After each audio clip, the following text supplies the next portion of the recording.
Nah, orang kadang-kadang kalau saya bicara soal ini, mereka terus bilang, "Loh, terus yang disebut kafir itu seperti apa? Kok non muslim bukan kafir?"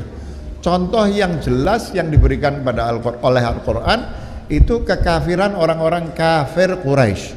Nah, ini saya bawakan dua ilustrasi dari tarikh ya.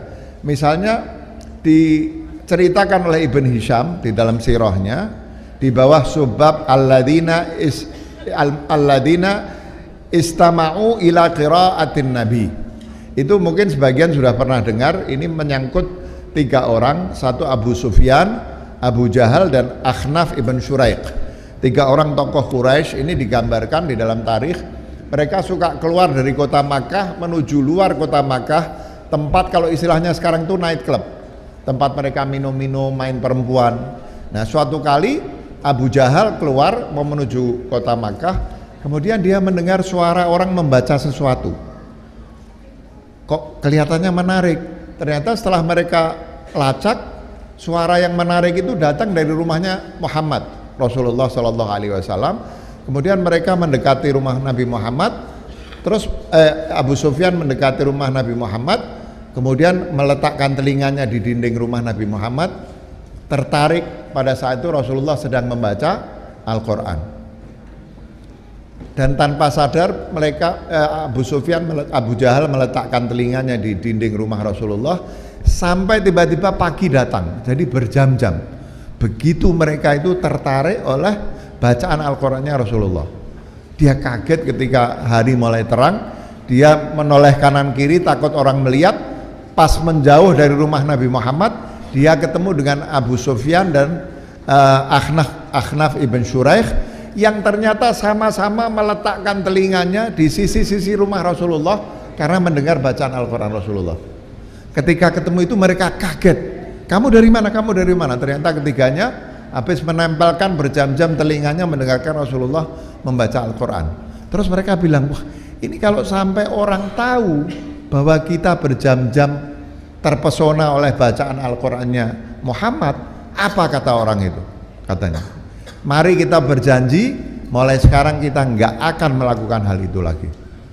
Terjadi esoknya Abu Jahal lewat rumah Nabi Muhammad, dengar lagi, terpesona lagi, lihat kanan kiri nggak ada orang. Dia tempelkan lagi telinganya, berjam-jam mendengarkan Rasulullah membaca Al-Quran sampai terang lagi. Kaget dia, mau lari, ternyata Abu Sufyan dan Akhnaf ibn Syuraiq juga menempelkan itu. Terjadi sampai 3 kali.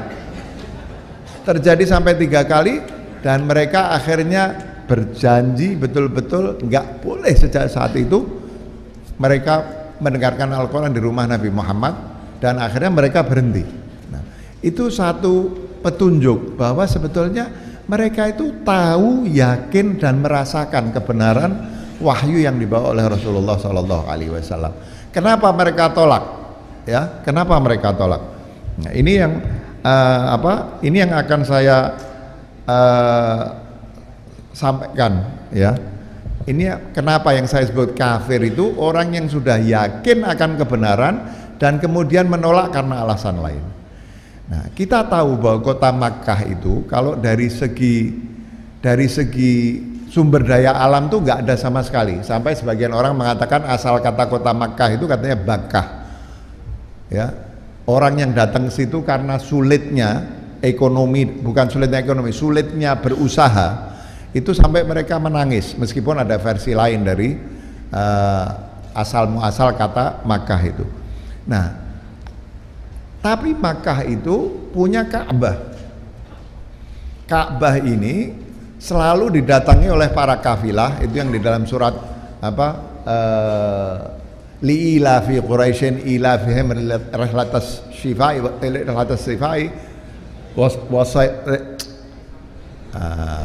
ya wasaif, betul.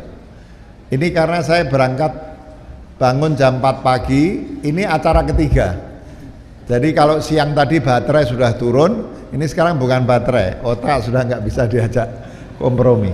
Nah, itu yang diceritakan, kafilah yang ganti musim mengubah rutenya, tapi mereka itu selalu melewati Makkah sambil mengatur pembelian perbekalan mereka ketika sampai ke Makkah. Jadi dihitung perbekalannya, nanti mereka mampir Makkah, perbekalannya habis, mereka akan membeli barang-barang dari pasar-pasar di kota Makkah. Ini diceritakan misalnya pada bukunya Hussein Haikal, Hayat Muhammad, ya, diceritakan.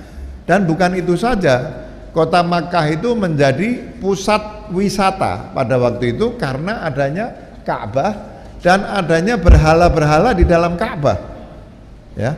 Jadi akhirnya apa? Pasar-pasar di Makkah itu disebutkan di sini misalnya Ukad, ya, kemudian Mijannah dan Dilmajaz, itu 3 pasar yang selalu ramai oleh kafilah dan wisatawan yang datang ke Makkah.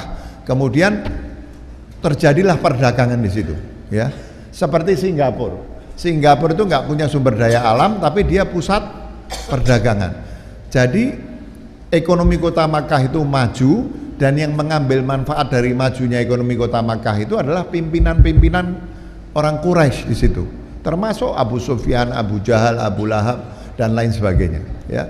Nah, mereka bisa menjadi kapitalis dan pemimpin itu karena adanya kegiatan ekonomi yang stimulusnya datang dari datangnya orang-orang untuk menyembah berhala di Ka'bah. Ketika Rasulullah pertama kali jadi nabi, mereka tidak menolak karena ini nabi yang mereka tunggu. Tapi begitu mereka dengar Rasulullah melarang mereka menyembah berhala, ya, pada saat itu ini persoalan survival ekonomi politik. Kalau sampai mereka mengikuti Rasulullah, berhala-berhala itu dihabiskan di dalam Ka'bah, maka kafilah-kafilah nggak akan lewat situ, wisatawan nggak akan datang. Akibatnya perekonomian Makkah akan mati menurut khayalan mereka, dan mereka akan menjadi miskin dan kehilangan kekuasaan. Nah, jadi kekafiran itu sekali lagi kita lihat, mereka percaya pada Allah, mereka percaya pada kerasulan Nabi Muhammad, tapi karena takut miskin, karena mereka takut kehilangan kekuasaan, mereka menolak ajaran Nabi Muhammad SAW. Ini yang disebut kafir, ya. Maka kemudian para ulama dari zaman dulu sampai ulama modern itu mensyaratkan bahwa seseorang itu baru boleh disebut kafir kalau sudah terjadi apa yang disebut sebagai qiyamul hujjah, tegaknya hujjah. Tegaknya hujjah itu artinya apa? Bahwa sudah sampai kepada mereka hujjah yang meyakinkan tentang kebenaran agama Islam. Kalau mereka baru mendengar agama Islam, tapi agama Islam yang mereka dengar belum sampai menjadi sebuah hujjah yang meyakinkan mereka, lalu mereka menolak Islam, mereka nggak bisa disebut sebagai kafir.